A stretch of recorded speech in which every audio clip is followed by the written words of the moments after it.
There are conversations happening about you in rooms you haven't even walked into yet. And for once, it is not gossip. It is not a smear campaign.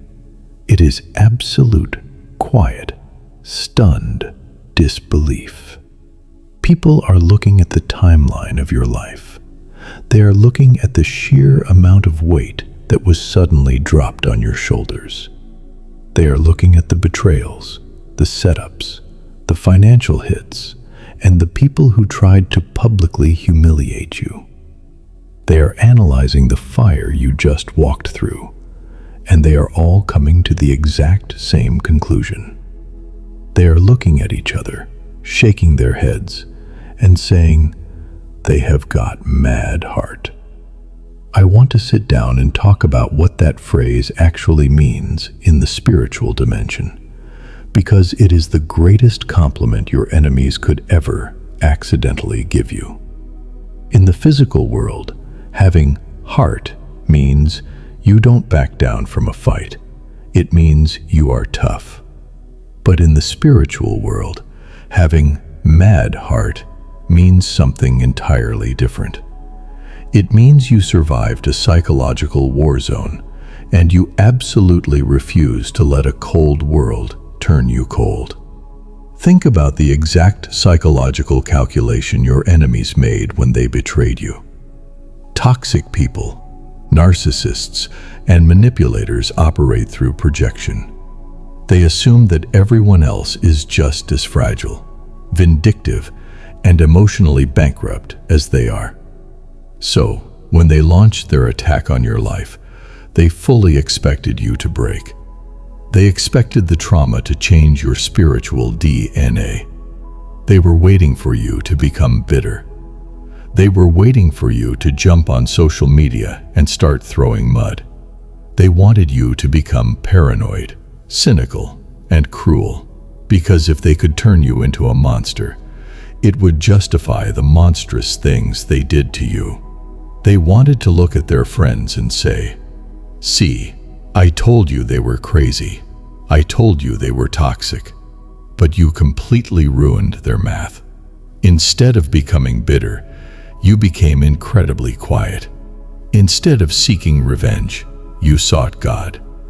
Instead of mirroring their toxic behavior, you stood entirely still, processed the agony of the betrayal, and you washed your hands of the entire situation.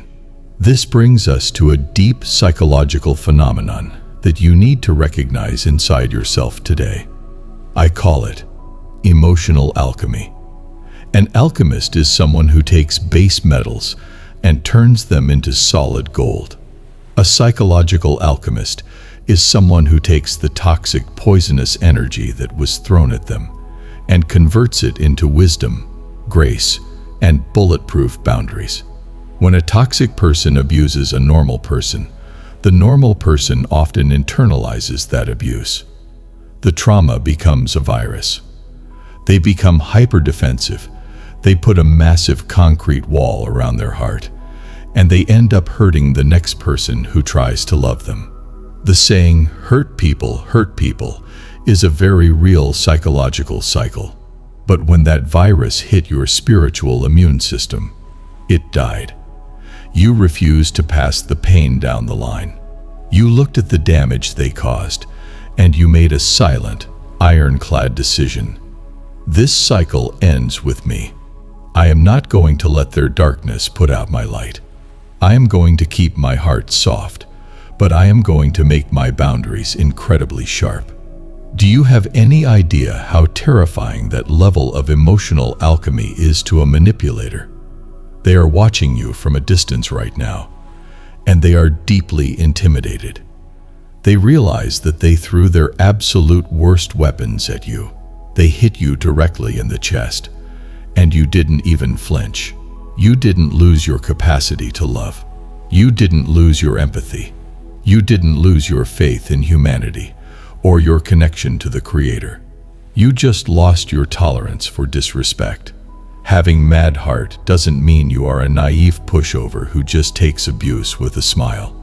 It means your core identity is so deeply anchored in God that external circumstances cannot manipulate your character. A heart that cannot be corrupted is a heart that cannot be controlled. And there is nothing a toxic person fears more than someone they can no longer control. I want to talk about why God wired you this way, because sometimes carrying this kind of heart feels like a massive burden. As an empath, as a chosen one, you feel everything at 100 miles an hour. When your heart breaks, it shatters.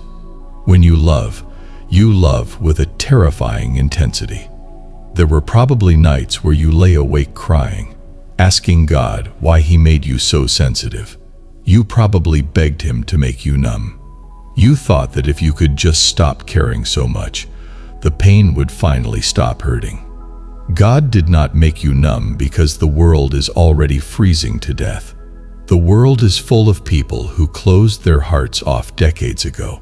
God needed a shock absorber. He needed a very specific bloodline of cycle breakers who could take the absolute worst the enemy had to offer, absorb the hit, and still produce the fruit of the Spirit. He needed someone who could walk through the mud and still come out with clean hands. Your mad heart is your divine mark. It is the undeniable proof that you belong to the Creator. So right now, I want you to completely reframe the way you view your own resilience. Stop looking at your scars as evidence that you were a victim. Look at them as evidence that you were entirely victorious.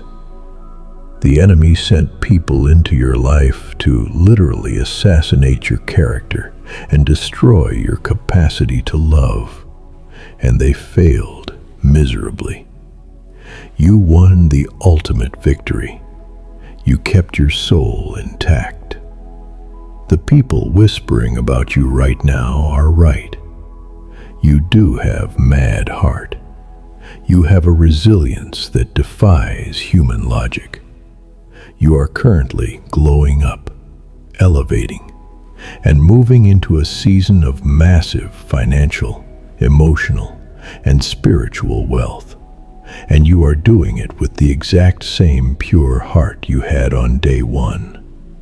I want you to take a deep, grounding breath right now.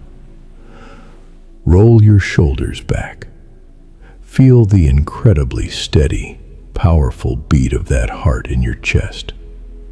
It survived everything they tried to do to it. I would love to know how you managed to pull this off. When the world gave you every single reason to turn cold, bitter, and angry, how did you manage to keep your heart soft? What kept you grounded? Please drop your thoughts in the comments below.